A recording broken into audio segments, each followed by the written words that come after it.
কাকে দিয়েছে? মুমিনদেরকে দিয়েছে। এই দায়িত্ব কাদের উপরে? আল্লাহ বলছেন যেখানে মুশরিক পাও সেখানেই হত্যা করো তাদেরকে। আমেরিকায় পাও, ইউরোপে পাও, ইন্ডিয়ায় পাও, মায়ানমারে পাও, রাস্তায় পাও, জঙ্গলে পাও, সমুদ্রে পাও, যেখানে পাও। কি শক্তি! এবং তাই তো করেছে আল্লাহ রাসূল সাল্লাল্লাহু আলাইহি সাল্লাম এবং সাহাবায়ে কেরাম। এরকম করেছেন না? খুঁজে পাইতেন না, খুঁজে বেড়াইতেন। সমুদ্রের ওই পারেও মনে হয় কোন মুশরিক থাকতে পারে, সমুদ্রের এই পারে তো আর কি। শুনুন হুজুর কি বলে। যেই নবী রাসূল মুশরিকদের ধরে ধরে হত্যা করত, সে কিভাবে আল্লাহর প্রেরিত নবী হতে পারে? সেটা আপনারা একবার বিবেচনা করুন। হুজুরদের মুখের কথা। লোকজন যেখানে পেত সেখানেই হত্যা করত। তো নাই, সমুদ্রের ওই পারে খোঁজার জন্য চলে গেছে। মুশরিক আছে মনে ওইদিকে, এইদিকে তো নাই। মক্কা বিজয়ের সময়, মক্কা বিজয়ের আগের দিন মক্কাতে 100% কাফের ছিল। কত পার্সেন্ট? 100% কাফের।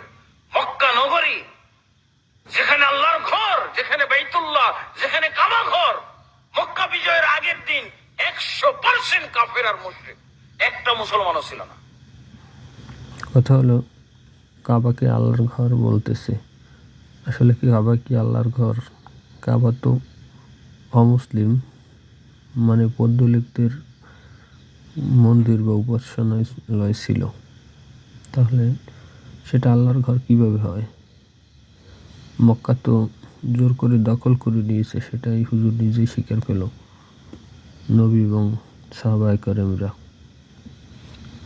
মক্কা বিজয়ের দিন মক্কা শহর কাফের শূন্য হয়ে গেল, একটা কাফের আর ছিল না। একদিনের ডিফারেন্স মাত্র। গতকালকে একজন মুসলমান ছিল না, আর আজকে মক্কা বিজয় হয়ে যাওয়ার পর একজনও কাফের ছিল না। 100% মক্কা নগরী হলো ইসলামী নগরী, মুসলমানদের নগরী। এরকম ছিল মুসলমান। রাতারাতি পরিবর্তন। দিনে দিনে কাফের শূন্য, দিনে দিনে মুশরিক শূন্য হয়ে যেত।